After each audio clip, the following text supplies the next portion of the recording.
Anyone that's used a modern computer has probably designed something in 3D along the way. But what was it like to design things in 3D in software back in 1991? Today we're going to find out with the 3D construction kit right here on Vintage Geek.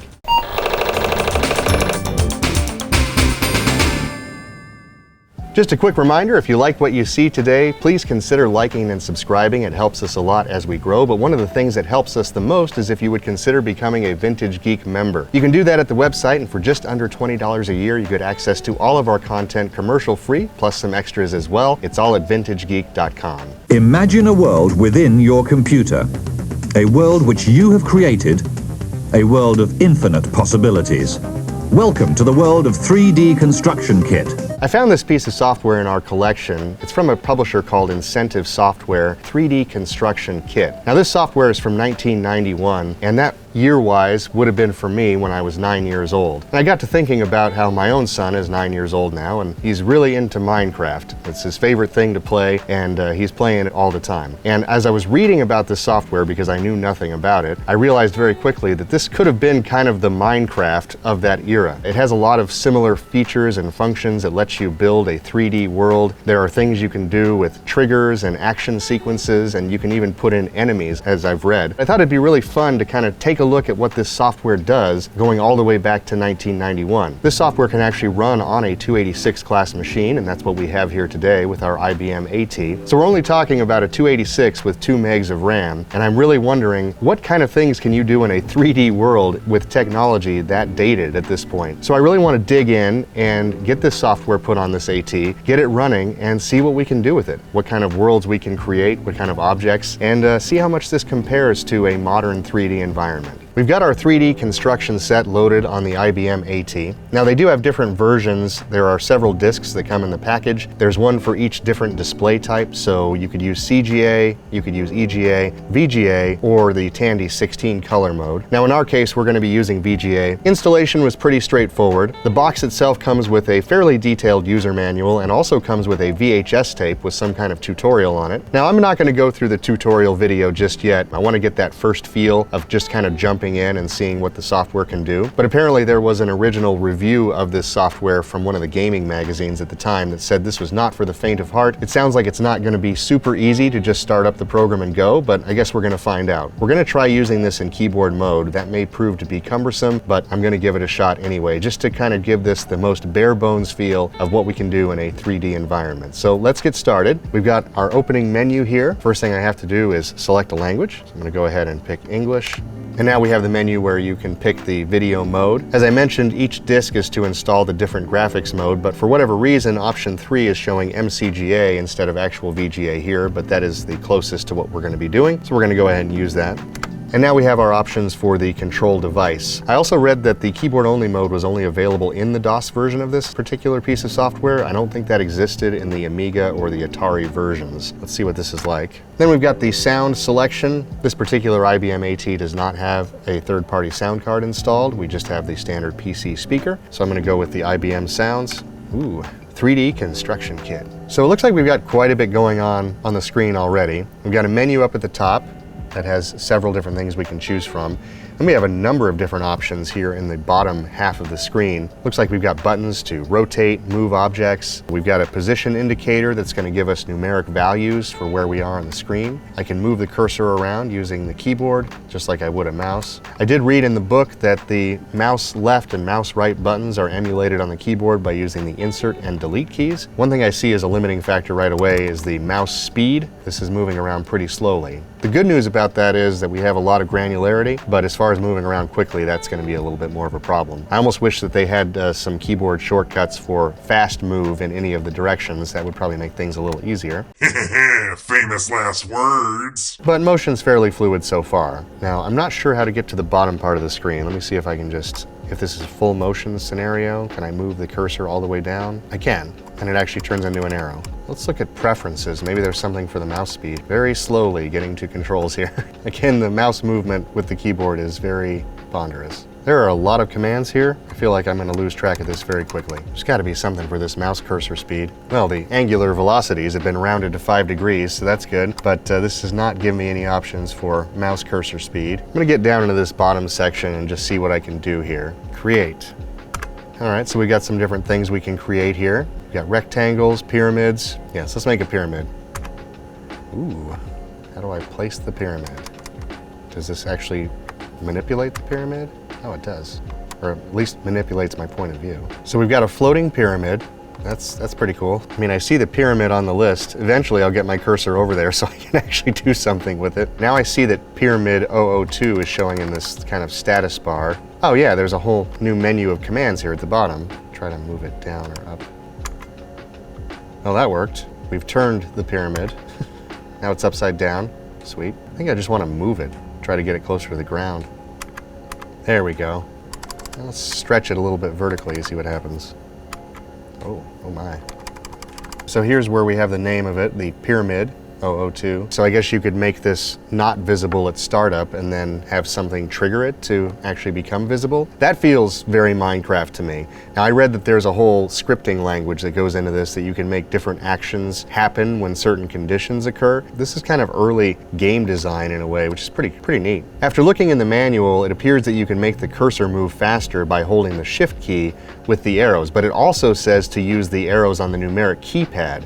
It doesn't mention the physical arrow keys on the keyboard. In playing around with this a little bit, I realized that the actual arrow keys are doing a fine motion, so it's actually moving in smaller increments. But if you use the arrow keys on the number pad, it gives you a much larger field of motion. Incidentally, if you hold the shift key with the ones on the number pad, it moves it back in the same kind of granularity as using the actual arrow keys. So in my case, I don't have to use the shift, we just have to use a different set of arrows depending on how fast we want to move around the screen. But I feel like that's actually going to help quite a bit. Let's go back to the file menu and just see if there is something we can load. VGA game kit.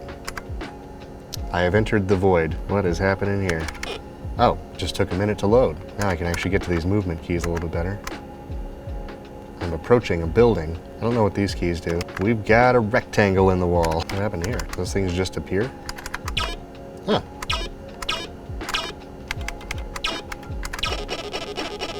Nice. Can I go through the door? Oh, I can. Ooh, where am I now? Got some moving objects.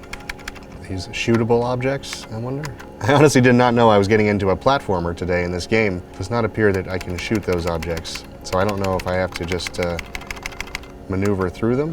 Hooray! I made it to this other platform. Now what do I do? How do I get there? I mean, technically I'm in fly mode already, so... Oh no! Sweet. This seems actually really powerful, but I definitely want to try this with a mouse.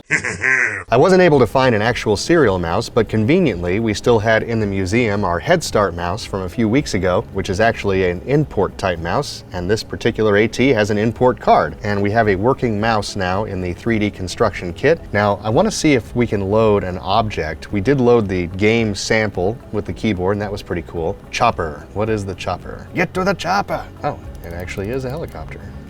That's pretty cool. Already much easier to move around with the mouse. This just feels more natural. It does appear that the chopper is just kind of floating in air. Looks like we're missing some detail here in the back section. Yeah, so we don't actually have a propeller in the back. So let's see what we can edit with this. Like for example, if I click color and I click this area here, can I make it a different color? No, that's the background. Looks like I just made the ground black, which is not what I wanted to do. So if I click on different areas, it shows me the color that they are. So what if I wanted to make this helicopter door, I don't know, yellow or something?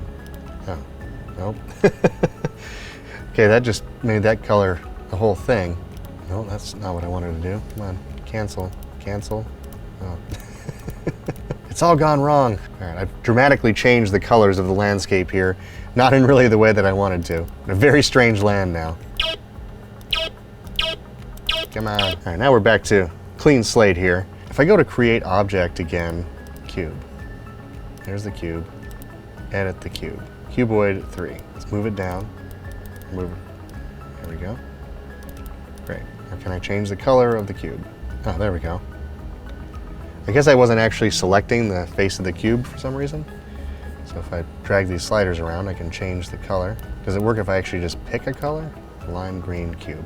Well, let's move around to the other side of the cube, or one of the other sides anyway. Change the color on the other side of the cube. There, now we got a blue side and a green side of the cube. Let's put a pyramid on top of our cube.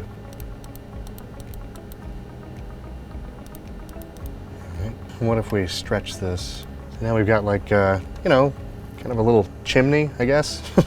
Add a rectangle. Only triangular facets may be non-orthogonal. Makes perfect sense. I'm trying to make a little door for whatever this building is that I'm creating.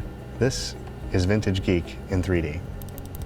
Oops, now when I get closer, it looks like that rectangle is not actually the door. I'm gonna have to move it a little bit more. I don't know what I'm doing here, so I'm gonna have to get out of that real quick. Test.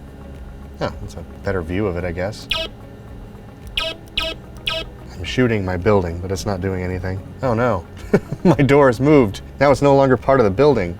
Now what happens if we create a sensor? What does that do? Oh. I don't know what's going on here. All right, well, I'm just gonna go ahead and I'm gonna reload that game simulation now that I've got the mouse. There's a lot to this particular piece of software, way more than I can get into in a video. I'm really surprised at the depth of this, to be honest. All right, we've entered the void. Just take a quick walk over here. Definitely easier with the mouse. I went through that door this time. Is that a space shuttle? Oh wow, it is a space shuttle. I mean, I know this thing is filled with gas, but it just seems like something that should be shot. Ah, it's real disappointing. It almost feels like there should be an action button, not just the fire. Let's go back through this door. We are back in this main area. There's those boxes that I shot through last time.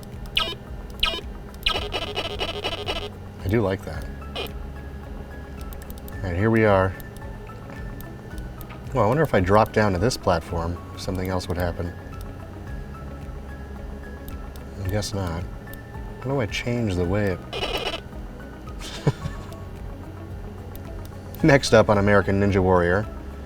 And this is where things fall apart. I don't understand how to make the angle different of which I'm looking at. That's a little bit better. But there definitely does not seem to be any kind of a jump function. And I can't shoot this. It says that I'm in area 12. I did read that that's how it actually is able to render these 3D objects, is that there are certain finite spaces that can be shown at one time. And I think it said something about you could only have 60 objects in one given space, just because that's the limitation of memory or processing power. It appears that I am stuck at the end of this platform, and I'm gonna leave it there for today. I definitely want to get back to this software at some point, because there's a lot here. For a piece of software from 1991 that runs on a 286, I am thoroughly impressed with everything that this does. Obviously, the demo game is using a bunch of different features that I know nothing about, but there are sensors involved where you can trigger things and doors open. And I could see where you could make a really interesting first-person type of game with this. And it really gives me the feel of some modern things that we have now, just in a very rudimentary way. I'm pretty impressed with the 3D construction kit, and I definitely want to spend some more time with this in the future. But I've just got to find out what happens if I just walk off this platform. Is this going to be a game over situation? Oh. Funny enough, it actually looked like the platform was heading toward me. Maybe if I would have waited a little bit longer, I could have landed on it. But instead, I got this awesome 3D end, which is honestly pretty cool by itself. Yes, yes. Just a reminder, if you like vintage tech and vintage pieces of software like the one we covered today, be sure to like and subscribe, and I would ask that you would consider becoming a Vintage Geek member. You can do that at the website, and it's just under $20 a year. You get access to all of our video content commercial free, plus some special bonus features and extras as well. It's all at vintagegeek.com. Until next time, I'm Aaron, and this has been Vintage Geek.